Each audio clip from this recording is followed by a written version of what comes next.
दोस्तों आज मैं आपके लिए लाया हूँ पंचतंत्र कहानी का एक हिस्सा, जिसे आपने सुना तो आप भी आलस त्याग देंगे। तो इस कहानी को लास्ट तक जरूर सुने। तो चलिए स्टार्ट करते हैं। बहुत समय पहले की बात है। एक गांव में एक ब्राह्मण अपनी पत्नी और बच्चों के साथ रहता था। उसकी जिंदगी बेहद खुशहाल थी। उसके पास भगवान का दिया सब कुछ था। सुंदर सुशील पत्नी, होशियार बच्चे, खेत जमीन, पैसे थे। उसकी जमीन भी बहुत उपजाऊ थी, जिसमें वो जो चाहे फसल उगा सकता था।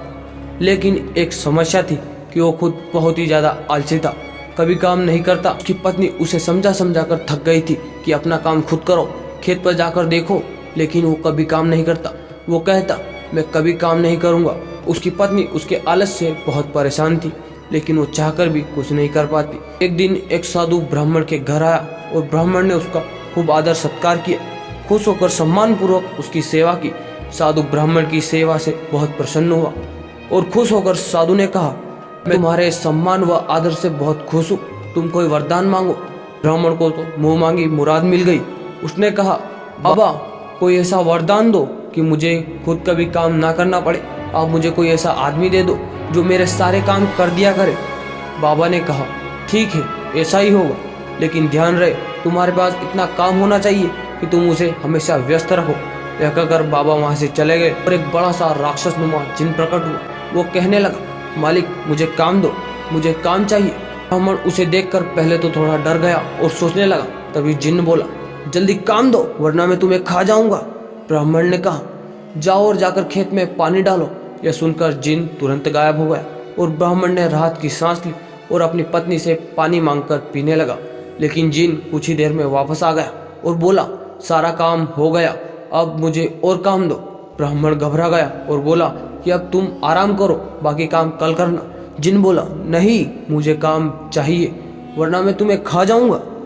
ब्राह्मण सोचने लगा और बोला, तो जाकर खेत जोत लो, इसमें तुम्हें पूरी रात लग जाएगी। जिन्न गायब हो गया। आलसी ब्राह्मण सोचने लगा कि मैं तो बड़ा चतुर हूँ, और वो अब खाना खाने बैठ गया। वो अपनी पत्नी से बोला, अब मुझे कोई काम नहीं करना पड़ेगा, अब तो जिंदगी भर का आराम हो गया। उनकी पत्नी सोचने लगी कि कितना गलत सोच रहे हो।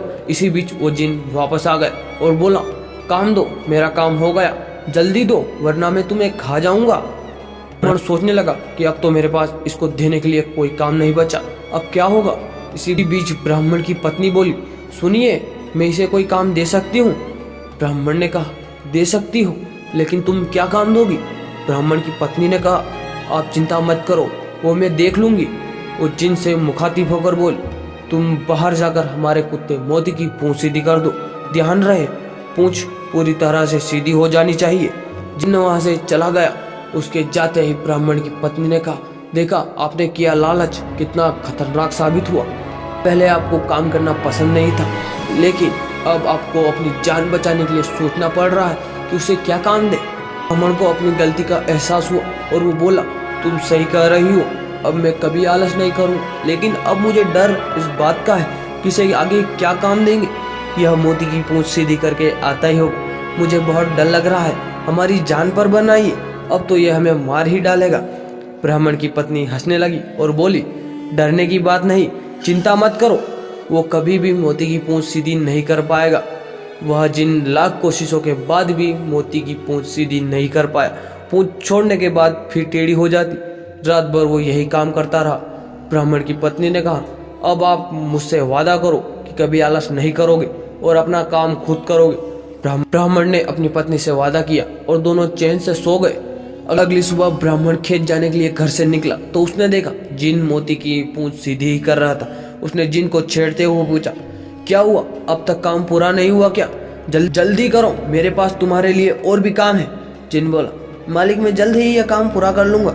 ब्राह्मण उसकी बात सुनकर हंसते हंसते खेत पर काम करने चला गया और उसके बाद उसने आलस हमेशा के लिए त्याग दिया। तो दोस्तों हमें इस कहानी से यह सीख मिलती है, आलस्य ही मनुष्य का सबसे बड़ा दुश्मन है। अपनी मदद खुद करने से कामयाबी मिलती है और आलस करने से जिंदगी में बड़ी मुश्किलें भी आ सकती है। तो दोस्तों आपको यह कहानी अच्छी लगी हो तो इसे एक छोटा सा लाइक कर देना और साथ ही साथ हमारे चैनल पर नए हो तो इसे सब्सक्राइब कर लेना